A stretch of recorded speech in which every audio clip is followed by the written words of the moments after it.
پیارے بچوں، ایک دفعہ کا ذکر ہے کہ ایک گاؤں میں کسان اور اس کی بیٹی رہا کرتے تھے، اور اس کی بچی بہت خوبصورت تھی، اور اس کے انتہائی خوبصورت لمبے گھنے اور خوبصورت بال تھے۔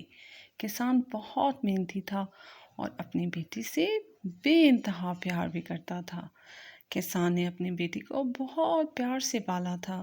کسان کے گاؤں میں ایک ویران سا بنگلہ بھی تھا، جس میں کوئی بھی شخص جایا نہیں کرتا تھا۔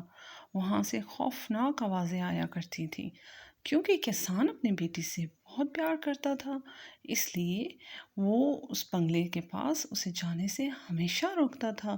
اس بنگلے کے پاس سے جو بھی گزرتا وہ واپس کبھی نہ آتا، اور پھر اس شخص کا کبھی سراغ بھی نہ ملتا۔ اس گاؤں کے بڑے بزرگ کہا کرتے تھے، اس بنگلے میں ایک خوفناک شکل والی بڑھیا رہا کرتی ہے۔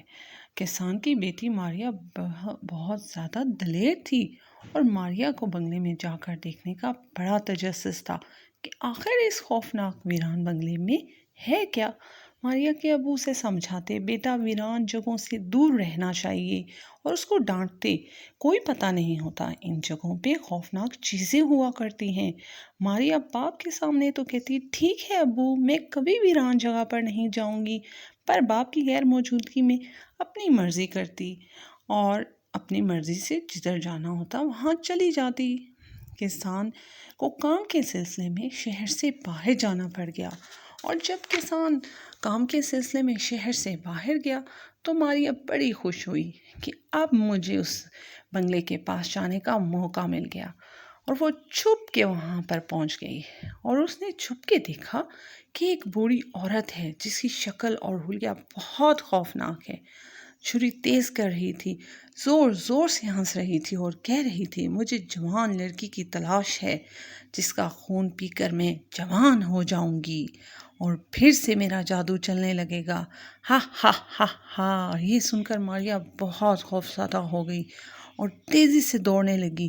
اس بڑھیا کو اس کے قدموں کی آواز آئی تو اس نے اپنے جادو سے اس کو کھینچ کر بنگلے کے اندر کر لیا، اور خوب ہنسی اور خوش ہوئی اور چھری اٹھا لی اور ماریا کو ذبح کرنے کی تیاری کرنے لگی۔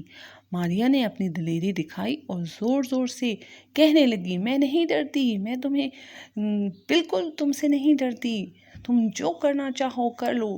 اس کو بہت غصہ آیا، اور اس نے ماریا کو پکڑ لیا، زور سے اس کی رسیاں کھول دیں اور بولا، کیا کر لو گی تم؟ میں تمہیں کاٹ ڈالوں گی۔